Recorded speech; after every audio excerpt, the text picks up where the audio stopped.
Right, breaking news from Rangers. Confirmation of a story we brought you yesterday, actually. Former Everton head of recruitment Dan Purdy has joined the club. Let's cross live to Ibrox, where Gordon Duncan is waiting to speak to us. Afternoon, Gordon. What can you tell us then, please? Yeah, so this was always likely to be a fast period of change for Rangers, wasn't it? We were here on Friday when the takeover was completed. It was understandable that things had been going on in the background, and then positions would start to change, a restructure of the club, if you like. So the club have announced today, Kevin Thelwell, the incoming sporting director, this was always his day to start in the role. He's come in today and made changes already. So Nils Koppen, who was the technical director, he will be leaving the role here at Ibrox, and as you say, replaced by Dan Purdy, former head of recruitment at Everton, having worked there with Kevin Thelwell. So you can see that relationship previously existing. Rangers have issued a statement in the last 5 minutes or so and outlining the fact that Nils Koppen will remain at the moment to try and smooth over that transition. He probably leaves with a bit of a mixed record, really, in the eyes of the Rangers fans. There would be one or two successes here in terms of recruitment, but in truth, never really a level of recruitment that allowed Rangers to compete in the way that the fans would want them to. So Kevin Thelwell starting as sporting director today, hot on the heels of the takeover being completed on Friday and not hanging around. Dan Purdy, the first name in as part of this restructure, and of course you would expect that to be the first of many positions to be filled here at the football club. OK, so big changes already at Rangers then following the takeover on Friday. You've been speaking to the former chairman, Dave King, this morning. Does he think success is on the horizon then, Gordon?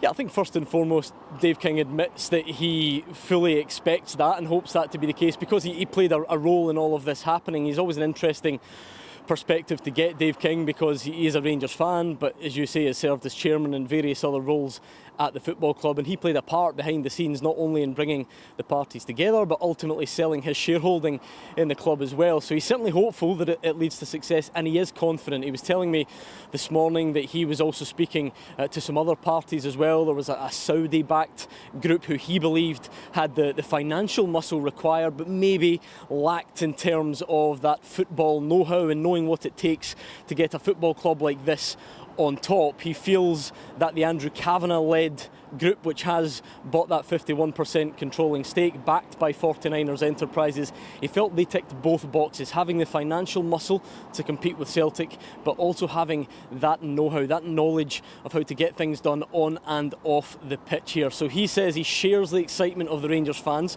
He expects Rangers to be back on top, but does acknowledge it might not happen overnight. This group of investors, I believe, 100% are right for the club. And I'm saying that now as a supporter. I am optimistic about the future. I think it is something that the supporters can get behind. And I truly, truly believe, I wouldn't be saying this otherwise to the supporters, I truly, truly believe the club is in the right hands. I think this decision was the right decision. Otherwise, I certainly wouldn't have supported it and endorsed it myself. And I do believe we're now going to get the club back to the top of football in Scotland. How long it will take, I'm not too sure, but I don't think too long. It won't be immediate, but not too long. But I do think it'll be done in a sustainable way, so that when we're back, we will stay back. And that's not what happened after 55. We got back, but we didn't stay there. This time, we've got to get back and stay. And I think this new investor group will deliver that. I'm really, really confident about that. And of course, finally, Rangers still need a new manager, don't they? What did King have to say about that?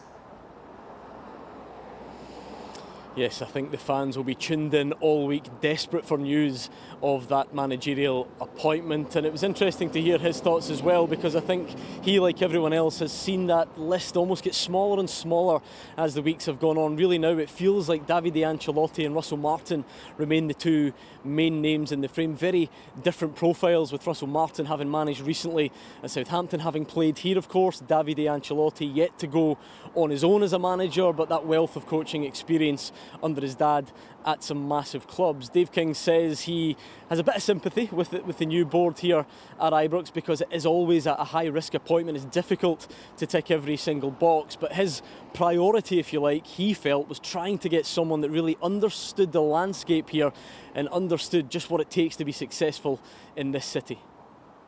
If I look at who's available for the club, I think it's quite a challenge for them, because when you bring in a new manager, I refer to the Glasgow environment. Some people think that's a little bit unfair, but certainly in my experience of, from Mark Warbot and others who all thought they got the Glasgow thing, until you get to Glasgow, you don't get the Glasgow thing. Even someone like Stephen that came from Liverpool, where you think is closer to the Glasgow thing. Once you come in and you're managing one of the two big clubs in Glasgow, the world isn't, you can try and think you understand it and you can talk to people who've been there before, but until you get it, and I say get in there, you don't really get it. So I think that's the factor that I would be wary of, and I think that the 49ers will consider about bringing in a European manager, who's maybe got no experience of Scottish football at all. But I do think that the new owners understand the challenges they've got. So I think that they know it's a risky appointment, and I think they'll manage the risk as best as they can. So the pieces are starting to fall into place here at Ibrox then. Takeover completed on Friday. Kevin Thelwell, sporting director, starts his new job today, and immediately he provides an update to the Rangers fans. Dan Purdy in as the new technical director to replace Nils Koppen. All that's left now is for a manager, and perhaps down the line some new players as well. But it's going to be an interesting week ahead here at Ibrox.